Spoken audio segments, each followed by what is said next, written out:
अस्सलामुअलैकुम। Welcome back to C S circuit. उम्मीद है कि आप सब हैरत से होंगे। आज हम डिस्कस करेंगे computer science grade 12 unit number 4 data and analysis के लेक्चर 1 को। और सबसे इंटरेस्टिंग बात यह है कि हम इन्हीं लेक्चर्स में एक्सरसाइज के सॉल्यूशन को भी डिस्कस करेंगे, like MCQs, short questions, long questions. आपको ना बहुत ही इंटरेक्टिव वे में चीज़ों को समझाया जाएगा। और उसके अलावा एक चीज़, अगर कोई एडिशनल क्वेश्चंस हैं, कोई एडिशनल जो है वो इम्पॉर्टेंट क्वेश्चन है, उसको भी हम डिस्कस करेंगे साथ साथ। सो अगर आपको ये वीडियो इन्फॉर्मेटिव लगे तो लाइक, शेयर और सब्सक्राइब ज़रूर करिएगा। कोई भी आपके सजेशंस हैं, कोई भी क्वेरीज हैं, आप कमेंट्स में पूछ सकते हैं। Okay, so let's start. अब ये जो यूनिट है ना, डेटा एंड एनालिसिस, ये इंटरेस्टिंग इसलिए भी है क्योंकि इसमें हम ये सीखते हैं कि कंप्यूटर किस तरह डेटा को एनालाइज करता है, उसमें से सीखता है और फ्यूचर के लिए डिसीजन भी खुद ही बना सकता है। सो बेसिकली हमने ये समझना है कि कंप्यूटर डेटा से कैसे सीखता है और स्मार्ट डिसीजंस कैसे लेता है, बिल्कुल इंसान की तरह। ओके, सो मशीन लर्निंग से हम स्टार्ट करते हैं। मशीन लर्निंग एक ऐसी टेक्निक है जहां कंप्यूटर अपने पास मौजूद डेटा का यूज़ करके नए डिसीजंस जो है वो लेना सीखता है। फॉर एग्जांपल, अगर हम कंप्यूटर को बहुत सारे इमेजेस दिखा दें, कैट्स के या डॉग्स के, कैट्स और डॉग्स के, ओके, तो वो डेटा को एनालाइज करके ये सीख लेता है कि कैट और डॉग में फ़र्क क्या है। अगली बार जब उसे कोई नई पिक्चर हम दिखाएंगे ना, तो वो प्रिडिक्ट कर लेगा कि ये कैट है या डॉग। यानी कि कंप्यूटर जो है वो एक्सपीरियंस से सीखता है, बिल्कुल इंसान की तरह। ठीक है, हम भी अपने एक्सपीरियंस से सीखते हैं ना। और उसके अलावा इसमें यहाँ पे ना लिखा है कि a computer learns by following predefined rules which give it when we train it. बहुत ही इंटरेस्टिंग सी लाइन है ये। इसको अगर हम समझें तो इसका मतलब ये है कि कंप्यूटर अपनी मर्जी से नहीं सीखता। ठीक है, अपनी मर्जी से वो कुछ भी नहीं करता। उसे हम कुछ रूल्स और इंस्ट्रक्शंस देते हैं, जिसे हम कहते हैं ट्रेनिंग फेज। ओके, अब जो ट्रेनिंग फेज है ना, जैसे टीचर स्टूडेंट को सिखाता है कि क्वेश्चन कैसे सॉल्व करना है, वैसे ही हम कंप्यूटर को ट्रेन करते हैं कि डेटा से पैटर्न कैसे ढूंढना है। ओके, अब ये रूल्स और फॉर्मूलाज, इनको हम क्या कहते हैं? इनको कहा जाता है एल्गोरिदम्स। ये जो रूल्स जिनसे जो है ना कंप्यूटर सीखता है, उनको क्या कहा जाता है? एल्गोरिदम्स कहा जाता है। ठीक है, एल्गोरिदम्स का तो आपको बड़े अच्छे से पता भी होगा कि एल्गोरिदम जो होते हैं वो स्टेप बाय स्टेप कोई प्रोसीजर होता है, वो स्टेप्स होते हैं जो कंप्यूटर को बताते हैं कि काम किस ऑर्डर में करना है। एग्जाम्पल के तौर पे, अगर हम कंप्यूटर को बोलें कि स्पैम ईमेल्स को ढूंढो, तो एल्गोरिदम डिफाइन करेगा कि स्पैम का मतलब क्या होता है। जैसे स्पेसिफिक वर्ड्स, आपको पता है ना, स्पैम ईमेल्स जो होती हैं वो उसमें कुछ आई कैचिंग से वर्ड्स मेंशन होते हैं, like lottery, win money, free offer, urgent reply, कुछ इस तरह की चीज़ें मेंशन होती हैं। ठीक है, अब ये जो एल्गोरिदम्स होते हैं ना, यहाँ पे लिखा है कि these algorithms are made carefully by using raw data and turning it into useful models। यहाँ raw data का मतलब है कि वो डेटा जो डायरेक्टली कलेक्ट होता है, जिसे अभी प्रोसेस नहीं किया गया होता, जैसे स्टूडेंट्स के मार्क्स, मैसेजेस, कोई पिक्चर्स, ये सब रॉ डेटा है। मशीन लर्निंग इस रॉ डेटा को प्रोसेस करके एक मॉडल बनाती है जो एक ट्रेन ब्रेन जैसा होता है, यानी कि मॉडल इक्वल्स टू कंप्यूटर का लर्न सिस्टम। Got it? अब अगर हम देखें, यानी जब एक मॉडल ट्रेन हो जाता है ना, तो हम उसे टेस्ट करते हैं कि वो अलग सिचुएशन में कैसे परफॉर्म करता है। फॉर एग्जांपल, अगर स्पैम फिल्टर मॉडल बन गया है, तो हम चेक करते हैं कि वो न्यू ईमेल्स को सही जो है वो आइडेंटिफाई कर रहा है या नहीं। अगर वो गलती करता है तो हम उसे इम्प्रूव करते हैं। यानी मॉडल अपनी मिस्टेक से भी सीखता है। यही प्रोसेस जो है ना मशीन लर्निंग का एक मैजिक है। ठीक है, यानी कि कॉन्टीन्यूस इम्प्रूवमेंट। वो अपने जो है वो जो भी उसका जो चीज़ें चल रही हैं, जो उसका पास्ट है, वो उससे लर्न कर रहा है। ठीक है, अब होता क्या है, जब हम रेपिडेटली मॉडल को टेस्ट करते हैं ना, तो वो अपने आप डेटा के पैटर्न समझने लगता है। फॉर एग्जाम्पल, अगर 80% स्पैम ईमेल्स में कंग्रेचुलेशंस लिखा होता है, तो मॉडल समझ जाता है कि कंग्रेचुलेशंस वर्ड एक स्पैम का इंडिकेटर है। ठीक है ना, मॉडल को पहले से ही अलर्ट मिल जाता है। इस तरह से वो अपनी जो परफॉर्मेंस होती है उसको इम्प्रूव करता है।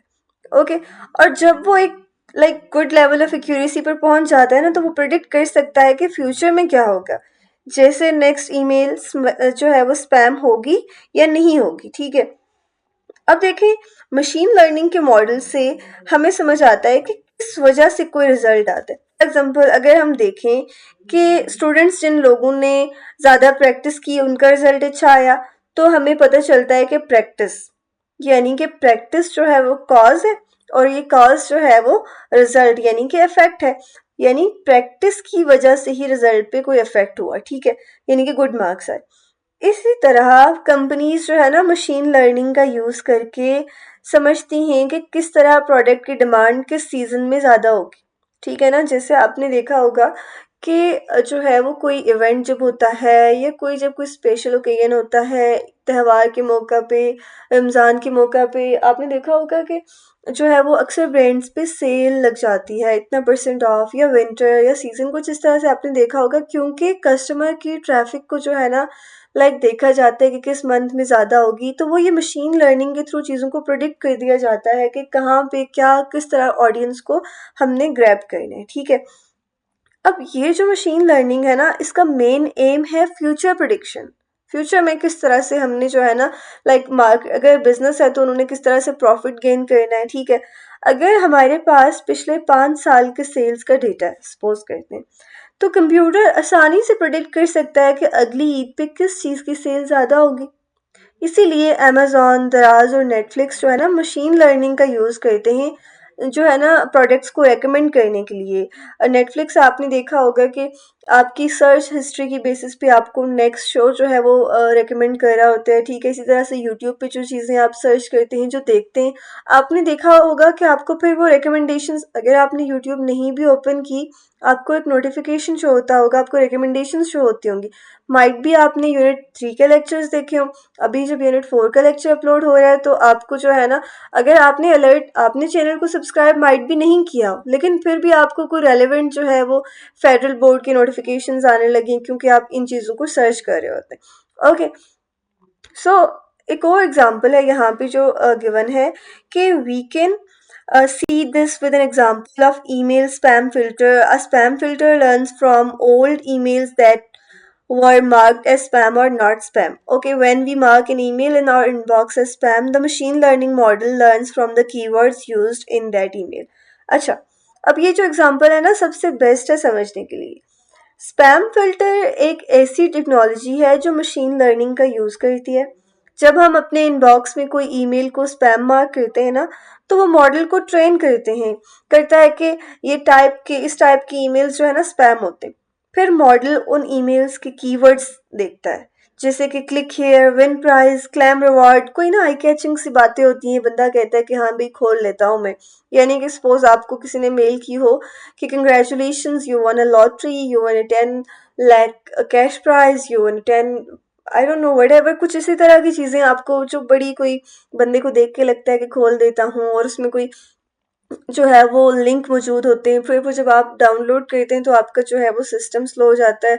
उसके अलावा माइट भी आपकी जो है वो कोई पर्सनल इन्फॉर्मेशन जो है वो उसके थ्रू लीक हो सकती है, ठीक है। सो अगली बार इसी तरह की जब सिमिलर वर्ड्स वाली ईमेल आती है ना, तो फिल्टर अपने आप समझ जाता है कि ये स्पैम है, और वो ईमेल ऑटोमेटिकली स्पैम फोल्डर में चली जाती है, ठीक है।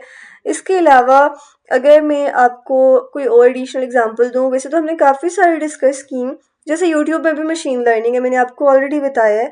अगर आप एक दो दफ़ा कोई टेक ट्यूटोरियल्स या सी एस सर्किट की वीडियोस देखेंगे ना, बेशक आपने सब्सक्राइब नहीं भी किया, ठीक है, तो यूट्यूब आपके पैटर्न को समझकर आपको सिमिलर वीडियोस रेकमेंड करती है। ज़रूरी नहीं है कि उसी चैनल की रेकमेंड करे, बट आपको सिमिलर टाइप ऑफ वीडियोस ज़रूर शो होती होंगी, ठीक है। अगर होती हैं तो बताइएगा, वैसे मैं ऑब्वियसली कह रही हूँ कि होती हैं, ठीक है। यानी कंप्यूटर ने सीख लिया कि आपको किस टॉपिक में इंटरेस्ट है, और उसी बेसिस पर वो फ्यूचर में भी बेटर रिकमेंडेशंस देता है, ठीक है। तो बेसिकली मशीन लर्निंग जो है ना कंप्यूटर का एक लर्निंग प्रोसेस है, जिसमें वो डेटा से सीखता है, पैटर्न्स ढूंढता है और फ्यूचर के लिए प्रिडिक्शंस करता है। अब ये जो कंसेप्ट है ना, ये आज के modern AI systems, self driving cars, spam filters और इवन मोबाइल रिकमेंडेशंस में यूज़ होता है, ओके। अच्छा जी, अब हम देखते हैं अपना नेक्स्ट टॉपिक। ठीक है, नेक्स्ट टॉपिक है हमारे पास डेटा टाइप्स। अच्छा, यहाँ पे जो है ना एक क्वेश्चन भी साथ में मेंशन है। ऑल्दो ये एक्सरसाइज का नहीं है, बट आपके लिए बड़ा ही इंटरेस्टिंग जो है ना, आपको एग्जाम की तैयारी करने के लिए बहुत ही हेल्पफुल होगा। ठीक है, question is what is meant by data types in data science in machine learning? Describe different data types with examples. Okay, सबसे पहले हम बेसिक कंसेप्ट क्लियर करते हैं। डेटा होता क्या है? डेटा असल में वो जो है ना रॉ फैक्ट्स एंड फिगर्स, यानी कि वो इंफॉर्मेशन जो अभी प्रोसेस नहीं हुई। ठीक है, फॉर एग्जाम्पल किसी क्लास में स्टूडेंट्स के मार्क्स लाइक 80, 90, 70, 100, ये डेटा है। किसी हॉस्पिटल के डेली पेशेंट्स का रिकॉर्ड, किसी जो है ना यूट्यूब चैनल की हर वीडियो के व्यूज और लाइक्स, ये डेटा है। ठीक है, अब ये सब डेटा के एग्जाम्पल्स हैं, लेकिन जब हम डेटा को एनालाइज करना चाहते हैं तो हमें पहले ये समझना पड़ता है कि ये डेटा किस टाइप का है। न्यूमेरिक है, टेक्स्ट है, इमेज है, या फिर कुछ और। ठीक है, इसीलिए हम डेटा को डेटा टाइप्स में डिवाइड करते हैं। थोड़ा रिलेटेबल लग रहा है ना आपको कि डेटा टाइप से पहले डेटा को क्यों एक्सप्लेन किया गया?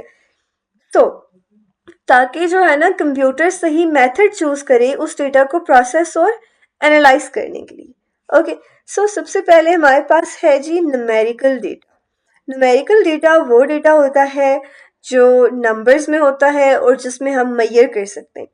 इसका मतलब ये हुआ कि इस डेटा पर हम मैथमेटिकल ऑपरेशंस कर सकते हैं, जैसे कि addition, subtraction, multiplication, division, minimum, maximum. Okay, अब देखें मार्क्स ऑब्टेन बाय स्टूडेंट्स, ये क्या न्यूमेरिकल है। Monthly salary of employees, age of people, temperature, distance between two cities, temperature of different days, कुछ इस तरह का। ठीक है, न्यूमेरिकल डेटा एनालिसिस से हम रियल वर्ल्ड प्रॉब्लम सॉल्व करते हैं। फॉर एग्जांपल, अगर एक बेकरी डेली कपकेक सेल्स का जो है ना रिकॉर्ड रखती है अपने पास नंबर्स में, तो वो इजीली देख सकती है कि किस दिन जो है वो ज़्यादा सेल्स हुई और किस दिन कम। इसी तरह मशीन लर्निंग में न्यूमेरिकल डेटा से हम प्रिडिक्शन मॉडल्स बनाते हैं, जैसे नेक्स्ट मंथ का टेम्परेचर क्या होगा, या नेक्स्ट वीक जो है, आने वाला जो वीक है उसकी सेल्स इंक्रीज होंगी या फिर डिक्रीज। तो ये हम जो है ना न्यूमेरिकल डेटा से इन चीज़ों को हम प्रिडिक्ट कर सकते हैं। Next is categorical data. अच्छा, कैटेगोरिकल डेटा के साथ एक क्वेश्चन मेंशन है, what is categorical data, describe it's two types with examples. Okay, short question है ये, साथ में एडिशनल शॉर्ट भी आपका यहाँ पे कवर हो जाएगा। ठीक है, कैटेगोरिकल डेटा वो होता है जो ग्रुप्स या कैटेगरीज को रिप्रेजेंट करता है। ये डेटा नंबर्स में मेजर नहीं होता, बल्कि लेबल्स या इसमें जो है ना नेम्स होते हैं। कैटेगोरिकल डेटा जो है ना दो पार्ट्स में, नॉमिनल और ऑर्डिनल। अब अगर हम बात करें नॉमिनल डेटा की, तो नॉमिनल डेटा सिर्फ लेबल होता है, इसमें कोई ऑर्डर या रैंकिंग नहीं होती। जैसे कि जेंडर है, मेल फीमेल, कलर्स हैं red blue green orange pink, fruits है एप्पल मैंगो बनाना वगैरह। ओके, अगर हम कहें एप्पल और बनाना, तो क्या हम कह सकते हैं कि एप्पल जो है वो बनाना से बड़ा है या बनाना जो है वो एप्पल से बड़ा है? नहीं, ये सिर्फ लेबल्स हैं। तो ये जो लेबल्स होते हैं ना, ये नॉमिनल डेटा कहलाते हैं। ठीक है, अब बात आती है ऑर्डिनल डेटा की। ऑर्डिनल डेटा में कैटेगरीज में ऑर्डर होता है, लेकिन उनके बीच का डिस्टेंस डिफाइन नहीं होता। जैसे कि साइज है स्मॉल, मीडियम, लार्ज, या फिर ये लिखा है ranks like high low, education levels like bachelor, masters and PhD. यहाँ ऑर्डर तो है, लेकिन हम नहीं कह सकते कि मास्टर्स एग्जैक्टली जो है ना लाइक बेहतर है बैचलर से। ठीक है, तो ऑर्डिनल डेटा का मेन कंसेप्ट है ranking with no exact difference. Okay, ranking तो है बट हमें कोई एग्जैक्ट डिफरेंस क्लियर नहीं होता इसमें। अगर मैं आपको इसकी एक रियल लाइफ एग्जांपल दूँ ना, ताकि आपको सही से बात समझ में आ जाए। रेस्टोरेंट में जो रेटिंग होती है, लाइक आपने कहीं पे खाना खाया, आपने जो है ना फिर आके घर वहाँ पे रेटिंग कर दी कि कैसा था खाना। वो जो स्टार्स नहीं होते, पुअर या उसके अलावा पुअर, एवरेज, गुड, एक्सीलेंट, ये ऑर्डिनल डेटा है क्योंकि इसमें ऑर्डर है। एक्सीलेंट सबसे अच्छा, ठीक है, लेकिन रेटिंग के बीच में डिफरेंस का नंबर डिफाइंड नहीं है। Got it? Next is boolean data. Boolean means two values, only two. ठीक है, बहुत सिंपल होता है, इसमें सिर्फ दो पॉसिबल वैल्यूज होती हैं, ट्रू या फॉल्स, यस या नो, वन या जीरो, ऑन ऑफ, कुछ इस तरह से। अब ये जो डेटा होता है ना डिसीजन मेकिंग में यूज होता है, जैसे कि स्विच है ऑन ऑफ, स्टूडेंट है पास है या फेल है, ईमेल है स्पैम है या नॉट स्पैम है। मशीन लर्निंग में बुलियन डेटा क्लासिफिकेशन मॉडल्स में यूज होता है। जैसे अगर एक सिस्टम ट्रेन किया गया हो कि अगर ईमेल में सस्पिशियस वर्ड्स हैं, सस्पिशियस वर्ड्स यानी कि कंग्रेचुलेशंस, लॉटरी, कुछ इस तरह से, ठीक है, विन, तो वो बुलियन रिजल्ट देता है स्पैम ट्रू या not spam false. Okay, then आती है बात टेक्स्ट डेटा की। टेक्स्ट डेटा जो है ना इसमें कैरेक्टर्स या वर्ड्स होते हैं, यानी जब इंफॉर्मेशन नंबर्स में रिप्रेजेंट नहीं होती तो वो टेक्स्ट फॉर्म में होती है, ठीक है, सिंपल सी बात है। आपके मोबाइल मैसेजेस, ईमेल्स, ट्वीट्स सब जो है ना टेक्स्ट डेटा है। Product reviews, this phone is amazing, कोई रिव्यू आया। कमेंट्स ऑन यूट्यूब जो है वो भी टेक्स्ट डेटा की एग्जांपल है। कस्टमर फीडबैक फॉर्म वो भी टेक्स्ट डेटा की एग्जांपल है। अब सोचिए अगर एक कंपनी 10,000 कस्टमर रिव्यूज एनालाइज करना चाहे तो मैनुअली तो इम्पॉसिबल है। तो यहाँ ए आई जो है ना हेल्प करता है। Natural language processing algorithms use होते हैं जो टेक्स्ट के अंदर से पैटर्न्स को ढूंढते हैं, जैसे पॉजिटिव या फिर negative sentiments. Okay, next one is time series data. Time series data is not completely mentioned here but मैं आपको एक्सप्लेन कर देती हूँ। टाइम सीरीज डेटा जो है ना ये डेटा टाइम के अकॉर्डिंग अरेंज होता है। हर रिकॉर्ड जो है वो एक स्पेसिफिक टाइम पर कलेक्ट होता है, ठीक है, जैसे कि बात कर लें वेदर टेम्परेचर की या वेबसाइट ट्रैफिक की, ठीक है। टाइम सीरीज डेटा से हम ट्रेंड्स को जो है ना प्रिडिक्ट कर सकते हैं आसानी से। जैसे अगर एक ई कॉमर्स साइट के पास 6 मंथ का जो है ना सेल्स रिकॉर्ड है तो वो देख सकते हैं कि दिसंबर में सेल्स हर साल जो है वो इंक्रीज हो जाती हैं, तो नेक्स्ट टाइम वो दिसंबर में ज़्यादा मार्केटिंग करेंगे। मशीन लर्निंग में इस डेटा का यूज़ होता है फोरकास्टिंग में, जैसे वेदर प्रिडिक्शन, सेल्स प्रिडिक्शन या फिर YouTube views prediction. Okay, next one is image data. अच्छा, इमेज डेटा ऑब्वियस है कि पिक्चर्स के फॉर्म में होता है, ठीक है, पिक्सल वैल्यूज का कलेक्शन। हर इमेज जो है ना स्मॉल डॉट से बनती है जिसमें पिक्सल्स होते हैं, नंबर ऑफ पिक्सल्स। पिक्सल का आपको पता होगा ना, नंबर ऑफ डॉट्स होते हैं जिनसे मिलके पिक्चर बनती है। और हर पिक्सल जो है वो एक कलर या ग्रे स्केल वैल्यू रिप्रेजेंट करता है। Okay, just give me a moment, sorry. Alright, अच्छा, आई एम सॉरी। हर इमेज जो है ना उसमें लाइक छोटे छोटे स्मॉल डॉट्स होते हैं, ठीक है, और हर पिक्सल एक कलर या ग्रे स्केल वैल्यू को रिप्रेजेंट करता है। एक्सरे और MRI images in hospitals, passport photo, satellite images, camera photos. Image data machine learning में कंप्यूटर विजन फील्ड में यूज होता है, ठीक है। जैसे कि अगर हम बात करें face recognition, Facebook tagging system, traffic sign detection, self driving cars और मेडिकल इमेज एनालिसिस में। ओके, फिर हम आते हैं ऑडियो डेटा की तरफ। अच्छा, ऑडियो जो डेटा है साउंड वेव्स की फॉर्म में स्टोर होता है। कंप्यूटर के लिए साउंड को एनालाइज करना इजी नहीं होता, लेकिन मशीन लर्निंग के मॉडल्स जो है ना साउंड वेव्स के पैटर्न्स को डिटेक्ट कर लेते हैं। जैसे human voice commands, Alexa, Siri, music files, animal sounds. AI के मॉडल्स अब इस डेटा से इमोशन डिटेक्शन भी कर सकते हैं, ठीक है, कर लेते हैं बेसिकली। जैसे अगर कोई इंसान नाराज टोन में बोले तो सिस्टम ऑटोमेटिकली समझ जाता है, ठीक है। और ये जो है ना बहुत सारी लाइक पैटर्न्स को आइडेंटिफाई करने में, म्यूजिक ट्रैक्स में, एनिमल्स की साउंड्स को जो है ना क्लासिफाई करने में यूज होता है। ओके, देन है स्ट्रक्चर डेटा। वो डेटा होता है जो रोज और कॉलम्स में प्रॉपरली अरेंज होता है, जैसे एक्सेल शीट में डेटा होता है रोज और कॉलम्स में। इस डेटा में हर फील्ड का क्लियर मीनिंग होता है। For example, MySQL, Oracle databases, attendance tables.